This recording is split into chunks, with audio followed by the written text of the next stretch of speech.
Hey guys, Prowl 1701 here, and today we are going to be reviewing part 1 of The Time Warrior by Robert Holmes.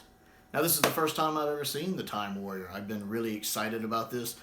This one was sent to me by one of my subscribers, Ian. Ian sent it to me. I want to give a shout out to Ian and say thank you. I appreciate you sending me this one. It's nice to get this one in because I haven't seen a lot of Season 11. I've only seen Death to the Daleks and Planet of the Spiders, so it's nice to see more of that. It's nice to see more of the Third Doctor and Sarah together because I haven't seen enough of them interacting. I've only seen the other 2 stories plus 5 Doctors. And I've always wanted to see this because it is Sarah's first story. And I love how independent she is in this. I've always liked Sarah Jane. She's my favorite companion. But there are times in Doctor Who where she does kind of fall into the damsel in distress trope, which I always find grating and some people tend to gloss over. So I love in the episodes when she is written really well. And she's written really well here. I like her independence, her lines, her dialogue, and the way Elizabeth's playing the character. I also really like her hairstyle in this one. I wish she'd kept her hair like that. It has this very independent, no-nonsense business look to it that I like. I like her interactions with the Doctor, especially when they first meet. And I was like, I read your paper on it now that I realize you must have been 5 when you wrote it, when he caught on she was impersonating her aunt. I love how he figured that out immediately. And how she explained it to him. And they seem to already have a little bit of camaraderie. And I love when he makes the joke about, well, we need somebody to fetch the coffee. Well, if you think I'm just going to sit around and fetch coffee. And I love the fact that you can tell he's just picking at her. If you see the way he's leaned back and how John has this bit of a smile on his face as he says it, you can tell he's making a joke. He doesn't mean it seriously. Because he can tell Sarah's a very independent person, that she's not the kind of person who's going to fetch coffee. And I love the fact that he's poking fun at her already about it. And right after that, when he goes to the TARDIS, she's like, where are you going? He's like, in there to make a cup of coffee for myself. And it further confirms he was joking with her about it. And I love the fact that the episode itself is making this joke. You know, modern Doctor Who and stuff is always like, in, you know, say Twice Upon a Time, you know, when it had its little knocks on how little more sexist things were back in the 20th century, back in the 60s, back in the 70s. How it, you know, the show occasionally pokes fun at that or brings that up. I love the fact that even this story in 1973 is poking fun at that trope and saying, hey, we're not like that anymore. We've moved past that. So even in 1973, the show is acknowledging, you know, we've moved beyond that. We're just kind of poking fun at that. You can tell he's joking with her, and I really like that. One thing I really love about this episode is Lynx, the Sontaran. And I know this is the Sontaran's first episode, or first story. And judging by the first episode, it's probably one of their best.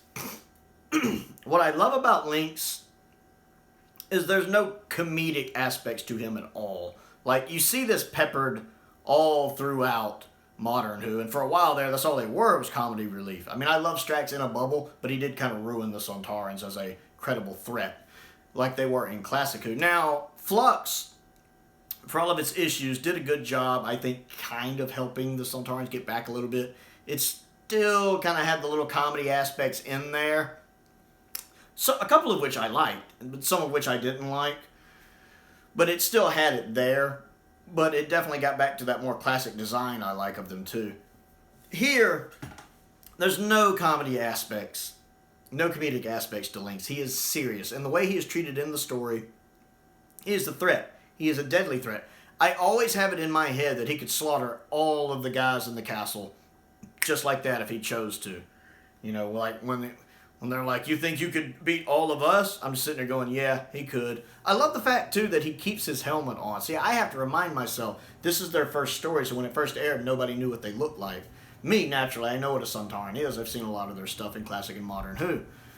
So I like the fact he keeps the helmet on. He even says in the story, you know, it's just a reminder that I don't look like you and you might be shocked by what you see. And I love the fact that the cliffhanger of the episode is him taking it off, so you can actually see what he looks like underneath, and that's the cliffhanger of the story. I like that. It feels very appropriate for the story, with it being their first story. I like his suit, with the silver suit. I always prefer silver suits. I've never liked the blue suits in Modern Who. It actually fits with where he's at, being in the past, because his suit does look kind of like armor, like medieval armor, but like a futuristic space medieval armor. So it looks like he's wearing a suit of armor when he's in a medieval period. That actually fits. I really like that, just how that works in the story. The only thing I don't get in the story is, apparently in the story, what he is doing is he is kidnapping scientists from the future, and he's stealing equipment from the future. So somehow these scientists are disappearing, and this equipment is disappearing. So he's pulling them back in time. How? I didn't think Sontarans had time travel capabilities. Because you never really see them traveling in time in Doctor Who. I've never seen them do that. Matter of fact, I thought the whole point of the two doctors was them trying to acquire time travel technology. Isn't that why they kidnapped the second Doctor? Because they're trying to figure out how to do time travel. So I don't understand how he's doing time travel here. That doesn't quite make sense to me. Now, I don't think he's necessarily just traveling forward himself, but it seems like he is bringing scientists and other things back, that he's targeting them and bringing them back to the past. And I can't quite figure out how he's doing that if the Sontarans aren't supposed to be able to do that. So that's my one little thing I don't quite get. I like the one scientist with the glasses a lot from what I've seen of him so far. I loved his comment on, yeah, they've had me here. I haven't been able to go home in 3 days. I haven't seen my wife or my kids. But I guess every cloud has a silver lining. I love that. He makes a joke about not being able to see his wife and kids as the silver lining. That amused me. I thought that was funny. So I liked him. Apparently he's been taken back to the past. I haven't seen him yet. I did see that one shot where it looks like some of the scientists are working in the past. I'm guessing Lynx has them hypnotized, because we see him hypnotize that one captive so the bad guy of the castle can question him about the note he was carrying, about the other castles trying to unite against him. So apparently Lynx can hypnotize people, so I assume he has all the scientists hypnotized, and that's why they're working. I like the guy playing the other bad guy, the Iron Graft or whatever his name is. I can't remember his name, but the human bad guy. I liked him. Like, his first scene, I kind of thought he was a little over the top, but I adjusted to that very quickly, and after that I liked him. He's purely despicable.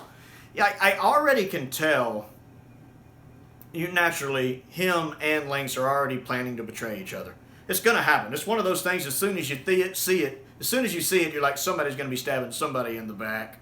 Oh, yes. One of them is going to kill the other. I'm surprised. Probably Lynx killing the human guy. I would imagine Lynx looks stronger. But I have a feeling that's one of them's going to kill the other, because I can just see them turning on each other. It's going to happen. I just know it.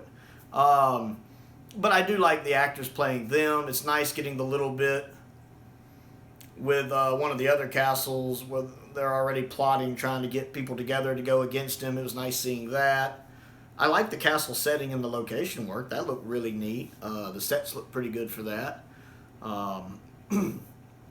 Definitely like it. A lot of characters going on here. A lot of characters. A lot of different things going on. You have the stuff with Unit. You have Lynx at one side. You have the human villains there. You have the scientists who were kidnapped. You have the other humans in the past who I guess are kind of the good guys. Then, of course, you have Sarah and the Doctor, and I count them separate because, Sarah doesn't really know the Doctor yet, and they're not together. It's interesting to me that she goes into the TARDIS and doesn't seem to freak out. We don't see her response. We see her go in, and then we don't see her response inside. You'd think she would freak out, because most people would, you walk into the TARDIS, you're like, wait a second. She doesn't. We don't really see her reaction. It's not until the Doctor gets back to the past and leaves the TARDIS we see her come out. She's like, even though she doesn't realize she's time traveled, she just knows it's moved. I like the fact she still seems to think it's some kind of like cosplay event or something, some kind of Celtic festival or something. That's interesting. I wonder how long it's going to take her to figure that out. I did like the Doctor's response when he got back there. We actually got where I wanted to go. For a change? And he walks off. Makes you wonder if the Time Lords actually fixed the navigation when they gave him back the dematerialization circuit, or if all of his tinkering over the past few seasons pays off and he can finally steer it now. Curious about that. I mean, I know he can fly the TARDIS the way he wants at this point, but I'm curious the reason behind it. But yeah, I enjoyed this one. It's nice seeing the third Doctor in the past, because he doesn't really get to time travel a lot since he spends most of his run exiled on Earth in the 20th century. It's nice to see him in the past, in like a historical. We don't really get that with the third Doctor. So I'm enjoying, especially since I tend to like historicals. I like when they go to the past. So I'm enjoying this story so far. I've really liked it. I really like Lynx a lot. I love when the Sontarans are treated as a serious threat, like he is in this one. I like his acting. I like his dialogue. And, of course, I'm enjoying seeing Sarah's first story. So I've really loved this episode so far. I'm looking forward to seeing part 2. So The Time Warrior, part 1. What do you think of it? I would like to know, so comment down below. If you can understand how he's supposed to be using time travel, let me know, because I didn't think the Sontarans can. Other things to do while I have you here, go ahead and click the like button, click the subscribe button, and the bell for notifications so you never miss out on another video. I also have a Patreon. If you like what I do and would like to contribute to what I do, there's a link to that down in the description below. I also have a P.O. box if there's anything you would like to send me. I also have an Amazon wish list. There's a link to that down there. There's a link to my Amazon UK wish list down there as well. Most importantly, though, thank you for watching.